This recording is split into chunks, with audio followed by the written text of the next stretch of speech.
Sebelum mulai pelajaran, kita berdoa terlebih dahulu. Bismillahirrahmanirrahim. Raditu billahi rabba wa bil islami dina wa bi muhammadin nabiyya wa rasula. Rabbi zidni ilma warzuqni fahman. Amin. Kompetensi dasar yang akan kita capai yaitu KD 3.1 menganalisis dan mengevaluasi ketentuan waris dalam Islam. KD 4.7 yaitu mempraktikkan pelaksanaan bagian waris dalam Islam. Tujuan pembelajaran pada pertemuan kali ini yaitu peserta didik mampu menganalisis dan mengevaluasi ketentuan waris dalam Islam serta mempraktekkan pelaksanaan bagian waris dalam Islam. Pengertian ilmu waris dalam Islam menurut bahasa yaitu berpindahnya harta seseorang yang telah meninggal kepada orang lain yang masih hidup. Sedangkan pengertian ilmu waris dalam Islam menurut istilah yaitu ilmu yang membahas tentang pembagian waris yang harus dipelajari oleh umat Islam. Tujuan pembagian harta waris menurut Islam dibagi menjadi 3. Yang pertama, tidak terjadi perselisihan dan pertikaian antara ahli waris. Hal ini bisa terwujud karena ahli waris mengetahui bahwa dalam pembagian harta waris itu berdasarkan hukum Allah yang hak, sehingga mengurangi dan bahkan meniadakan perselisihan dan pertikaian. Yang kedua, agar dapat terwujud keadilan yang berimbang dalam pembagian harta waris. Karena pembagian harta waris ini tadi menurut atau berdasarkan hukum Allah, Allah sudah menetapkan secara rinci bagian-bagian yang akan diperoleh dari ahli waris, sehingga keadilan itu dapat terwujud. Karena Allah merincinya, Allah membaginya berdasarkan keadilan yang hak. Yang ketiga, agar dapat memiliki harta secara halal. Kehalalan harta ini bisa diperoleh berdasarkan sumbernya, berdasarkan caranya, berdasarkan manfaatnya. Itu bisa dikatakan halal karena sumber harta ini sudah diketahui dengan jelas bahwa sumbernya berasal dari warisan, maka kehalalannya juga terjamin.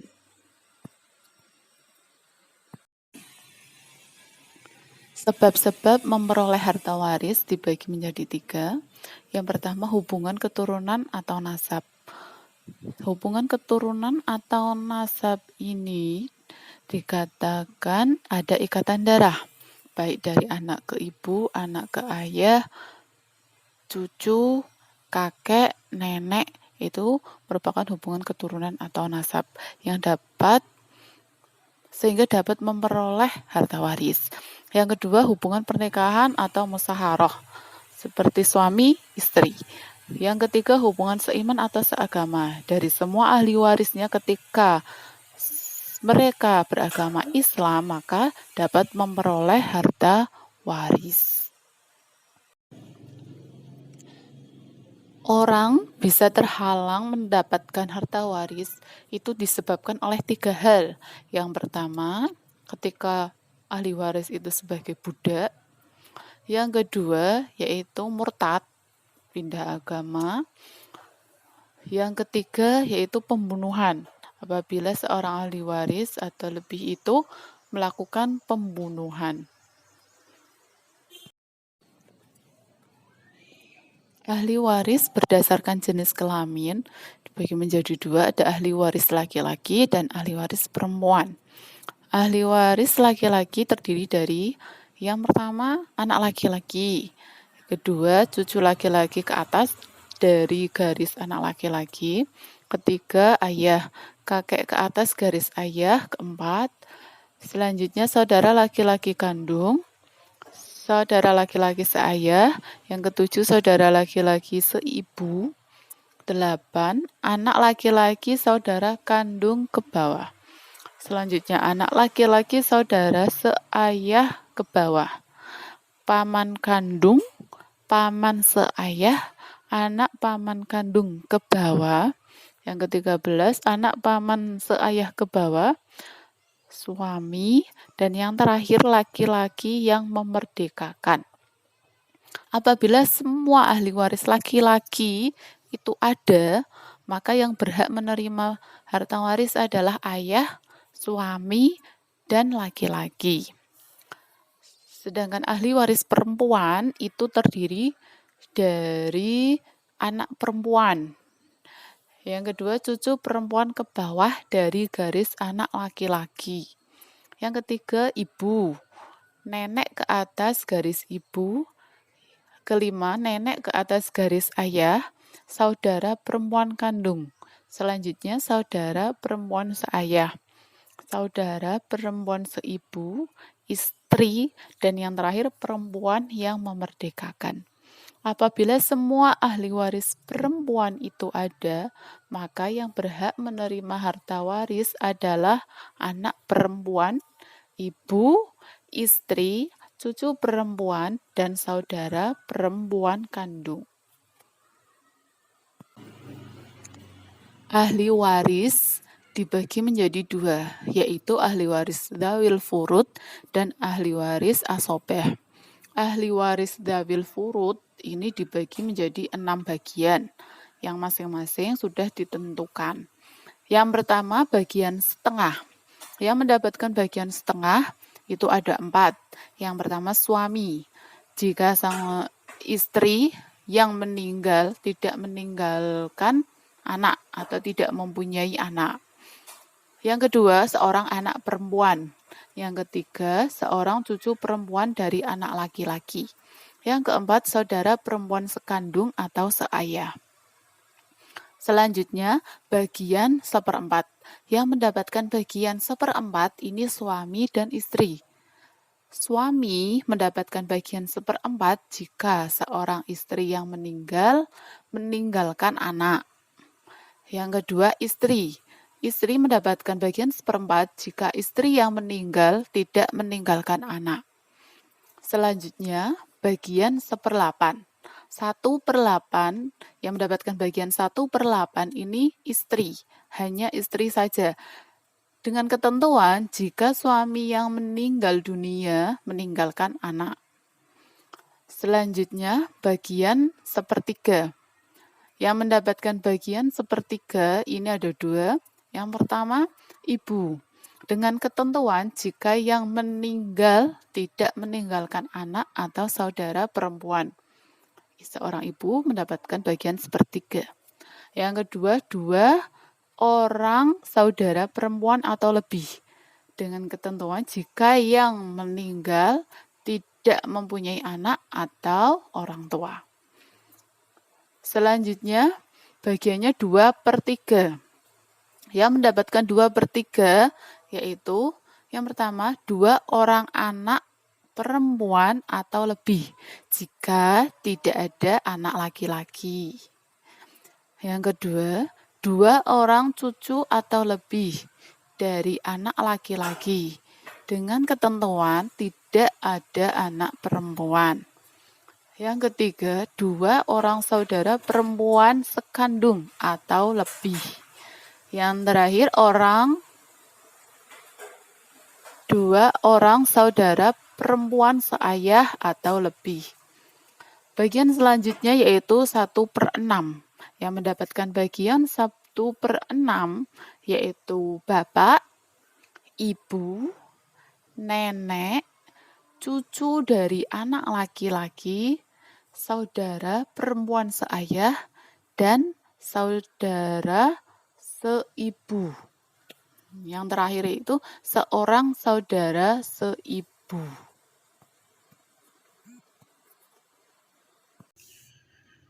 Anak-anak, selanjutnya kita akan membahas tentang ahli waris asobah. Ahli waris asobah artinya bahwa ia adalah ahli waris yang memperoleh bagian dari harta warisan yang tidak ditetapkan bagiannya dalam furud yang 6.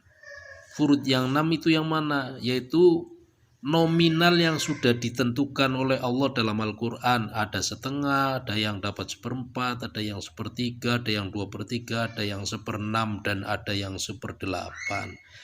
Lah, asobah tidak menggunakan itu, tetapi asobah akan mengambil sisa warisan setelah asobul furud mengambil bagiannya. Jadi setelah ahli waris yang lain sudah memperoleh bagiannya sesuai dengan ketentuan, maka sisanya bisa diambil oleh ahli waris asobah gitu. Lah, asobah, ahli waris asobah bisa mengambil seluruh harta warisannya jika ia sendirian. Jadi tidak ada ahli waris yang lain.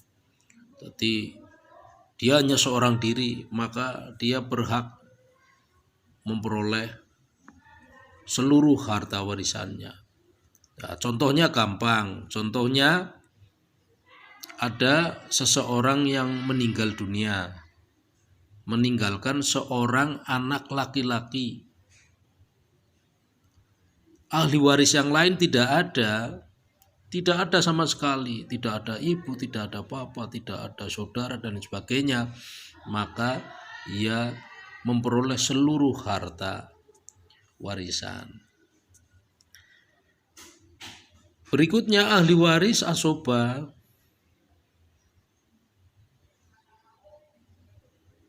mengambil sisa warisan setelah ahli waris furud memperolehnya.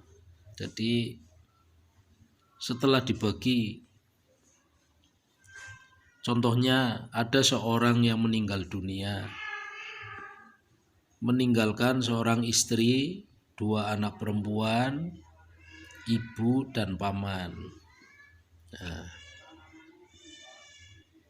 maka istri memperoleh 1/8 berdasarkan ketentuan furud. Anak perempuan memperoleh setengah, jadi memperoleh separuh harta ketentuan furud. Ibu memperoleh 1/6 berdasarkan ketentuan furud. Lah, paman berarti memperoleh sisanya menjadi asobah. Yang kedudukannya menjadi asobah adalah paman karena tidak ada ketentuan di situ.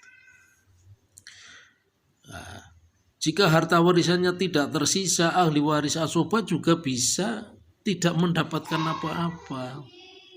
Tidak mendapatkan apa-apa. Contohnya, ada seorang meninggal dunia. Ia meninggalkan 2 saudara kandung perempuan, 2 saudara perempuan seibu, dan meninggalkan anak saudara. Anak saudara berarti kemenakan.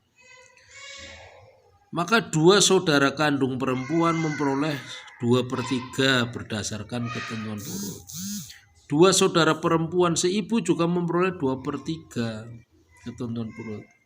Nah, anak saudara kemenakan, ini tadi anak saudara kemenakannya itu tidak mendapatkan apa-apa karena hartanya sudah habis. Dia kedudukannya sebagai asobah, itu contohnya. Anak-anak, asobah terbagi menjadi beberapa bagian. Yang pertama ada asobah bin nasab. Asobah bin nasab. Jadi asobah karena ada hubungan nasab, ada hubungan kekeluargaan. Ini terbagi menjadi 3. Yang pertama asobah bin nafsi.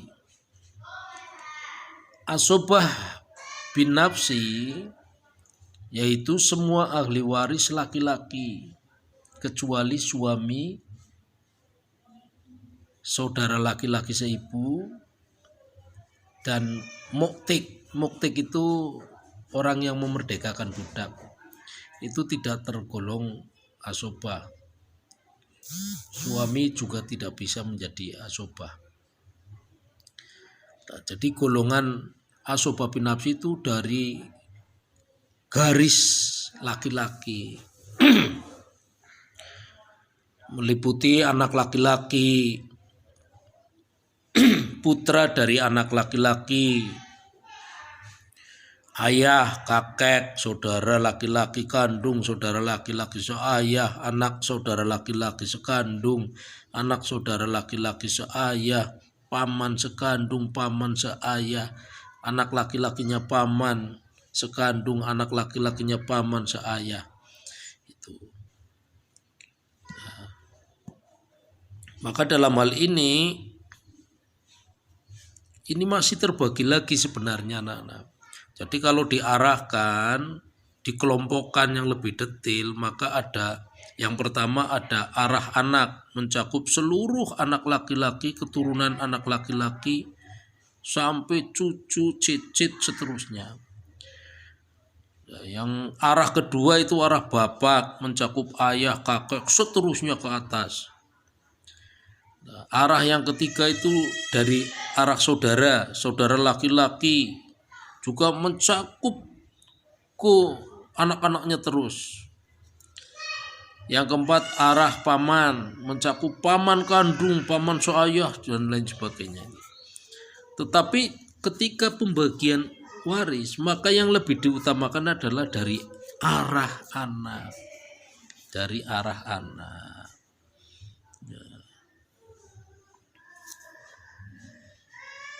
Jadi itu. Yang kedua asobah bil ghair. Ahli waris asobah bil ghair ada 4. Semuanya dari kelompok wanita. Jadi kalau tadi yang binafsi itu dari arah laki-laki, ini dari arah wanita. Asobah bil ghair itu karena hak asobah keempat wanita itu bukanlah karena kedekatan kerabat mereka dengan pewaris, tetapi karena adanya asobah lain. Itu karena apa? Karena ada asobah binafsi. Adapun ahli waris asobah bil ghair meliputi anak perempuan bisa menjadi asobah bila bersama dengan saudara laki-lakinya. Bisa bergabung dengan saudara laki-lakinya. Cucu perempuan bisa, ya, cucu perempuan dari anak laki-laki bisa menjadi asobah bersama dengan saudara laki-laki. Saudara kandung perempuan, saudara perempuan saya, dan sebagainya. Ini contoh. Yang ketiga asobah ma'al ghair.